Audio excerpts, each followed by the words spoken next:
طارق عامل ايه؟ الحمد لله. لو في حاجه استاذ ليسي هستاذنك ماشي تساعدني. بسرعه حاول ينقذك يعني. ماشي. سؤال لغايه دلوقتي محدش عارف يجاوبه خالص، محدش عارف يجاوبه خالص. ماشي، ما لو في حاجه هنادي استاذ ليسي. ماشي، سؤالين عن واحده كامله ابو ذكري وواحد تاني عن حسين فهمي. اوكي تعالى يا استاذ ليسي. كامله اهلا استاذ ليسي.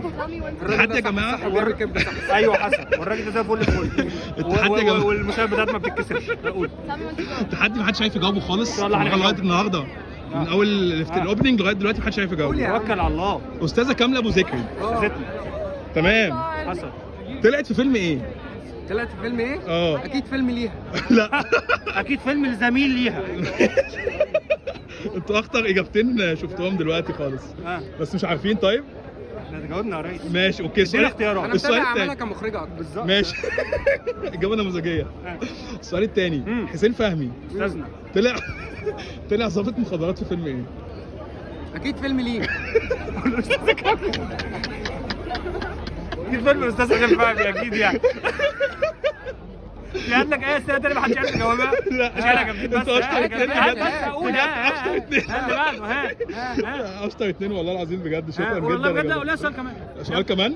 جاهزين طيب؟ يلا. ماشي. استاذ مصطفى فهمي لا طلع في فيلم ايه؟ لا سؤال بجد. سؤال بجد. سؤال بجد. صور معاهم الاول وبعد كده اساله. طب انا اخر حاجه. طيب لا انا هخش بينهم في النص عشان هو بيعمل فيديو. الفيديو بقى ينزل على طيب كمل كمل هنكمل اسئله. استنى طب خلينا نصور. طب انا هكلم. ماشي.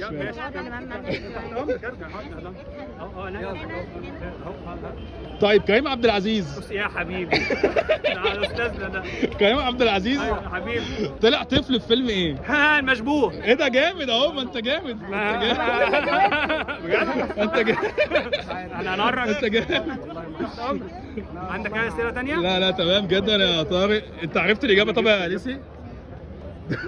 عرفت الاجابه طبعا يا ليسي؟ عرفت عشان الاجابه. انزل الكلام ده ولا ما انزلوش؟ نزل يا ريس. نزل انت بص عايز. يا ريس، استاذ كريم عبد العزيز طلع طفل في فيلم ايه؟ في فيلم لعادل امام. ايوه صح. اسمه ايه بقى؟ ايه؟ اسمه ايه بقى؟ المشبوه. برافو عليك. ليسي حبيبي اعمل ايه؟ صح. بس وقت ما تزني في اي اسئله والله عايز هجيبكم ان اجابات. شاء الله اي مهرجانات بعد كده انا معاكم. إيه؟ لا انت أوكي. هتصاحبنا بقى. يلا يا ريس.